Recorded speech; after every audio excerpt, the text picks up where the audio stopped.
Hey everyone, it's Caitlin and welcome to another video. It is a beautiful day outside, so I thought I would film the intro outside on my newly finished deck. If you want to check out that transformation, you could check out this video here. But today we are talking about food and one of my favorite berries at that, strawberries. Fun fact, strawberries are actually in peak season in June. There are two types of plants, June-bearing plants and ever-bearing plants, which bear fruit all summer long, but a lot of them come out in June. My favorite way to enjoy strawberries is honestly just washed, cut up, and plain because I think they taste so great. But if you happen to have extras and want to experiment a little, today I'm showing you 3 different recipes in which you can utilize strawberries or their freeze-dried counterparts into a delicious dessert treat that's appropriate for all summer long. So let's just get right into it. First up, we're going to be making some baked strawberry donuts. I made some blueberry donuts a few months ago and loved how fresh and fruity they were. I knew I wanted to make it with one of my favorite berries as well. So the base for the donut is very simple. I love how this recipe is naturally gluten-free and made from wholesome ingredients. We're just going to whisk together our oat flour, baking powder, and salt until it's evenly combined. And then for our wet ingredients, this recipe is also oil-free as well. So we'll be using applesauce to replace the egg, plus some sugar for sweetness and some nut butter to make things a little bit more creamy. I'm using almond butter, but you could use another nut or seed butter. Just keep in mind that it's going to slightly affect the flavor of your donuts as well. We'll also add in some vanilla extract for sweetness and then any non-dairy milk of your choice. I've made these with soy milk and oat milk and cashew milk. Basically anything will work here, so you do you, boo. So now you're just going to mix until the nut butter is evenly combined. Set that aside, and then another little pro tip for you: if you combine your finely minced berries with a little bit of acid, so lemon juice here, it helps them maintain their vibrant color more and they don't turn as purple when they bake. So now it's time to combine everything. You're just going to add your wet ingredients to your dry ingredients and then use a spatula to mix everything together and making sure that there aren't any weird dry clumps of flour, because that's no fun when you bite into a donut with a dry clump of flour. So then you're just going to fold in your berries. And then my pro tip for you, if you haven't invested in silicone donut molds yet, I highly recommend you do them. My second pro tip is to use a cookie scoop to fill your donut molds. As you can see here, it makes it very neat and easy because I don't know, maybe it's just my accuracy, but I always feel like these are a pain to fill when I'm not using a cookie scoop.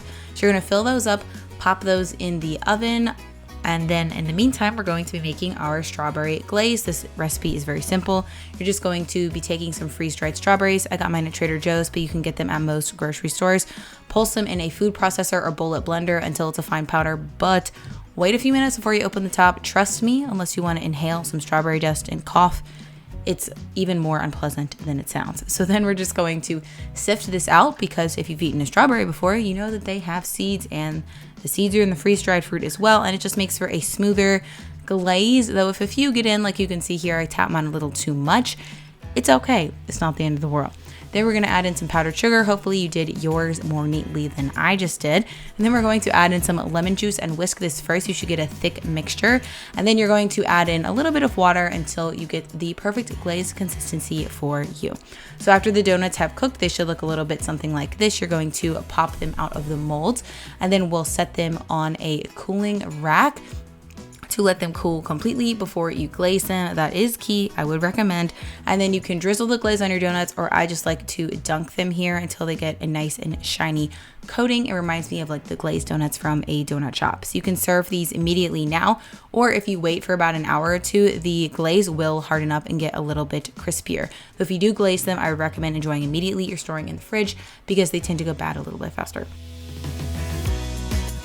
All right, next up, we're going to be making some strawberry rhubarb crisp. Strawberry rhubarb is honestly one of my favorite flavor combos. It reminds me of my grandma because she had a giant rhubarb plant in her garden. Well, actually, she still does. The thing I love about this recipe is you're making it all in the baking dish. So you just combine your rhubarb, your strawberries, brown sugar, optional, but highly recommended cardamom, a little bit of vanilla extract, and a pinch of salt into a dish. And then we're going to add some cornstarch to help thicken the mixture. So as the fruit cooks, it's going to reduce juices, and the cornstarch is going to help thicken it into that bubbly pie filling we all know and love. So for the crisp, we're keeping things pretty classic here, but also gluten-free. We're adding some rolled oats, and I'm using some gluten-free flour here, but I also made this with all-purpose flour, and it does work too, so you can use either. Then we're going in with the cinnamon, the salt, and the brown sugar, and just use a fork to combine that all until it's evenly combined.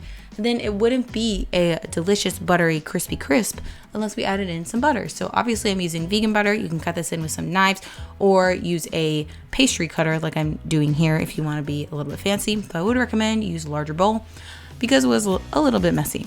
And then optional, but again, highly recommended, I like to add in some finely chopped pecans. They just add an extra crunch on top of the crisp, and I feel like their buttery flavor, you know, you just can't go wrong with it. So then you're gonna put the crisp on top of the fruit. It's okay if it looks a little dry. Trust me, the fruit is gonna bubble up, and as you can see, after you bake it, we get a beautifully perfect ratio of a juicy, succulent fruit filling to a crunchy, buttery, oaty, nutty crisp on top. This is like the perfect early summer treat for me. I love to serve mine with some vanilla ice cream and watch it get nice and melty. It's like the ultimate delicious dessert.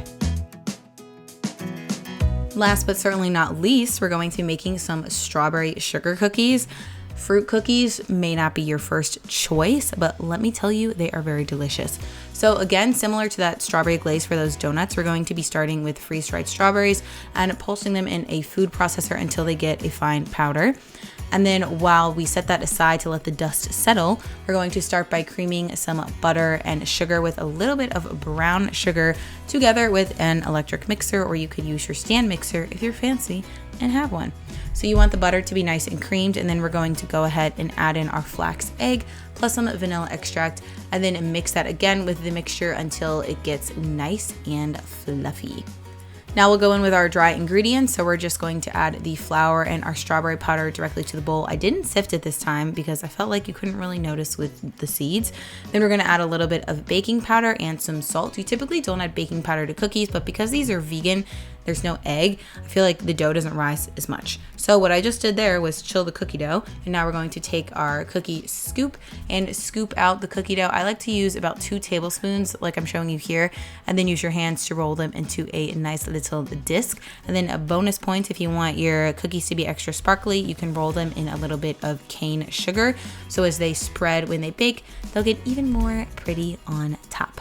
So now we're going to place those on our baking sheet. Use your hand to flatten them slightly because they won't spread too much in the oven. Well, they will spread some, as you can see, but you don't want them to be like, you know, full discs still. I love these cookies. They're like fluffy with a, not craggy, sort of like foldy-ish top, which I just feel like is the perfect cookie texture. It's kind of like strawberry shortbread all combined in a cookie. It's really good. You should try it out. All right, guys, and there you have it. Leave a comment down below and tell me which one of these recipes you want to make first using the precious, the delicious strawberry. As always, all these recipes will be linked in the comments below if you want to check them out or save them to your Pinterest page for later. I love strawberries. I'm excited for summer, fresh fruits and veggies, grilling season, etc. And if you have any other recipe requests that are summer related that you want to see me veganize or make on this channel, leave a comment down below and let me know about that as well. The sun's being a little uncooperative, so I'm gonna end the video here. I hope you're having a lovely day and taking care of yourself, and I look forward to virtually seeing you again soon. Bye!